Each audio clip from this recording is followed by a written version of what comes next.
Assalamualaikum warahmatullahi wabarakatuh.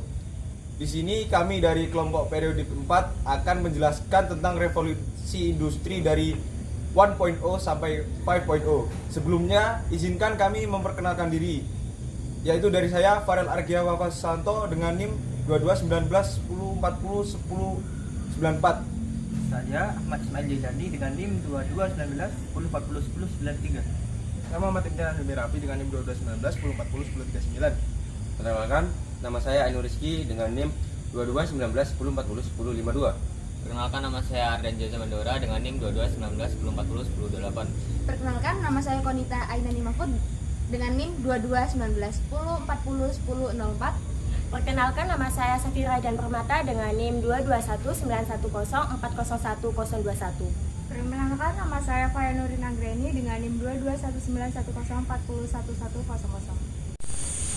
Revolusi Industri 1.0 merupakan sebuah revolusi di bidang industri yang pertama kali terjadi tepatnya pada abad ke-18 pada periode tahun 1750 hingga pada tahun 1850. Revolusi ini ditandai dengan adanya penemuan mesin uap yang digunakan dalam proses produksi sebuah barang. Pada era ini juga terjadi perubahan besar pada manusia dalam mengelola sumber daya yang ada serta memproduksi sebuah produk khususnya pada beberapa bidang seperti pertanian, transportasi, pertambangan, dan juga teknologi yang ada di seluruh dunia. Revolusi Industri 1.0 ini pertama kali muncul di Britania Raya. Sebelum adanya revolusi ini, proses sebuah produksi maupun jasa merupakan suatu hal yang sulit karena memakan waktu yang lama dan membutuhkan biaya besar karena semuanya dilakukan secara manual. Dengan adanya revolusi tersebut, segala proses produksi yang ada menjadi lebih efisien, mudah, dan juga murah. Tepatnya di Inggris, di mana mesin uap tersebut digunakan sebagai keperluan alat tenun mekanis pertama yang dapat meningkatkan hasil serta produktivitas industri di sektor tekstil. Pada awalnya, peralatan kerja memiliki ketergantungan terhadap tenaga kerja manusia atau SDM dan juga makhluk hidup lain seperti hewan yang kemudian dapat digantikan dengan mesin uap tersebut. Selain digunakan sebagai keperluan alat tenun, mesin uap yang ada juga digunakan dalam dan mengimplementasikan ke dalam sektor transportasi. Pada era tersebut, transportasi internasional yang digunakan adalah transportasi laut yang masih menggunakan serta mengandalkan tenaga angin yang tidak selalu bisa diandalkan karena dapat bertiup dari arah yang berlawanan atau bahkan tidak ada angin saat dibutuhkan sama sekali.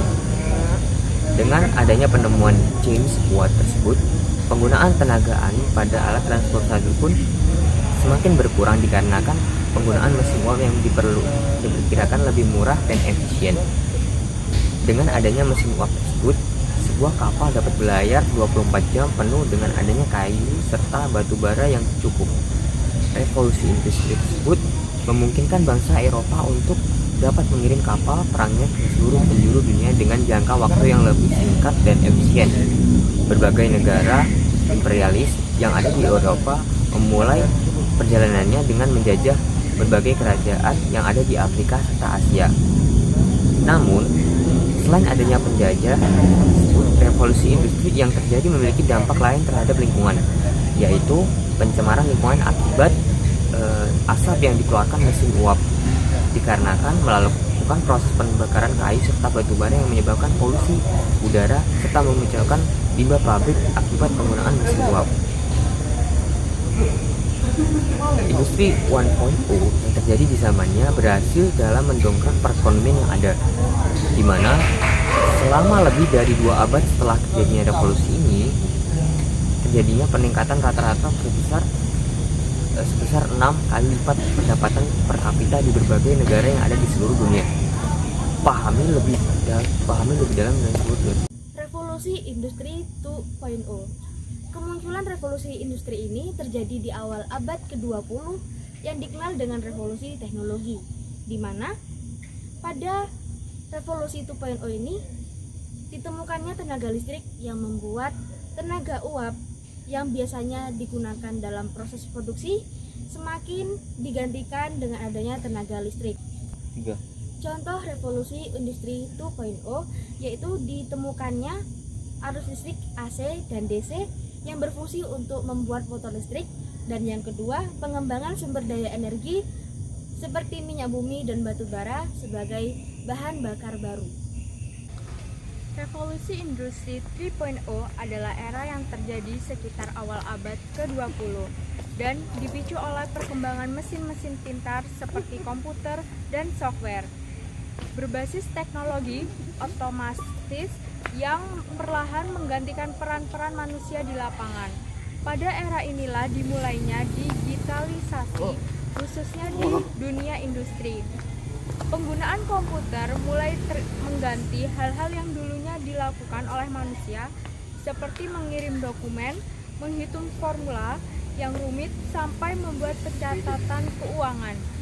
Dalam dunia manufaktur, revolusi industri 3.0 bisa dibilang merupakan revolusi yang sangat penting, mengingat manufaktur menuntut ketepatan dan ketelitian yang sangat tinggi, di mana dua hal tersebut sangatlah sulit dilakukan oleh manusia. Penggunaan teknologi pun menjadi sebuah solusi yang tepat, sehingga produksi dalam jumlah yang besar sangat dilakukan secara otomatis, cepat, dan juga berkualitas. Dampak revolusi industri 3.0.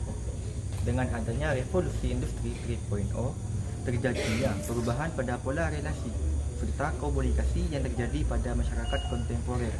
Berbagai bisnis yang ada pun harus beradaptasi dengan merubah cara kerjanya agar dapat menyesuaikan dengan keadaan yang ada dan tidak hilang tertelan karena adanya kemajuan pada zaman ini.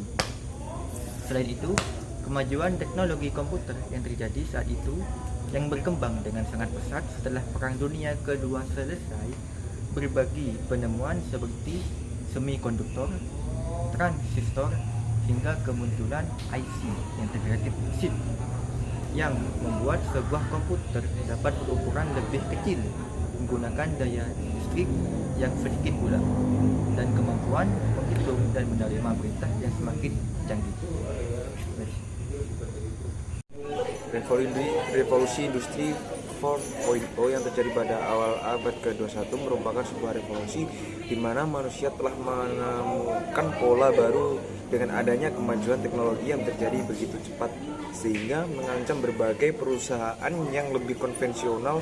Menurut Kanselir Jerman yaitu Angela Merkel pada tahun 2014, yang menyatakan arti dari revolusi industri 4.0 sebagai sebuah transformasi komprehensif dari segala aspek produksi yang terjadi di dunia industri melalui penggabungan antara teknologi digital serta internet dengan industri konvensional. Berbagai teknologi baru yang tadinya tidak pernah terpikirkan pun bermunculan, seperti layanan ojek online, pembayaran melalui gadget, hingga warung digital yang bermunculan di tengah revolusi industri yang ada saat ini. Di sini saya akan menjelaskan tentang revolusi industri 5.0 atau biasa yang lebih dikenal dengan revolusi industri 5.0. Di revolusi industri ini lebih ditekankan kepada manusia sebagai pusat peradabannya dan lebih dekat dengan digital, teknologi digital sebagai penyambung antara industri. Di sini bukan hanya tentang mesin ke mesin, tapi manusia memanfaatkan teknologi digital untuk mengendalikan mesin itu. Ya, tetapi meskipun begitu memang lebih simpel dan lebih menguntungkan, lebih hemat waktu, karena memang sudah dikembangkannya teknologi seperti artificial intelligence atau AI dan Internet of Things. Dan juga sekarang sudah dikembangkannya 5G malah menuju 6G, dan itu internet itu sangat cepat. Jadi lebih mempermudah untuk manusia seperti menyalakan mesin atau mengendalikan mesin. Tapi kekurangannya di sini adalah kita manusia akan lebih bergantung kepada teknologi digital untuk memanfaatkan mesin atau apapun industri itu. Dan dengan begitu teknologi digital lebih dibutuhkan daripada tenaga manusia, yang menyebabkan akan terjadi penurunannya seperti lapangan pekerjaan yang membutuhkan tenaga manusia akan lebih berkurang pada zaman sekarang, karena sudah tergantikan dengan teknologi digital yang lebih sempurna, yang lebih efisien, yang lebih menghemat waktu dan lebih canggih tentunya daripada menggunakan tenaga manusia yang sering salah. Dan karena ini sudah perkembangan zaman yang sedang maju,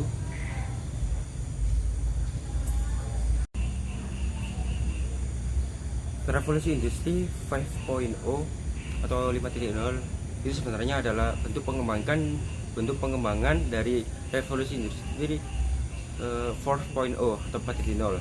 Karena di 4.0 itu sudah ditemukannya artificial intelligence atau AI, Internet of Things, LUT atau big data, semuanya itu sudah ditemukan di era revolusi industri 4.0. Dan di 5.0 itu adalah bentuk pengembangannya yang lebih sempurna dan lebih canggih, dan menjadikan revolusi industri 5.0 itu lebih dikenal dengan revolusi industri yang serba digital, karena manusia itu lebih mengandalkan teknologi digital yang pada akhirnya ya akan berdampak pada kehidupan manusia yang lebih enak, lebih cepat, dan lebih efisien dalam mengatur apapun.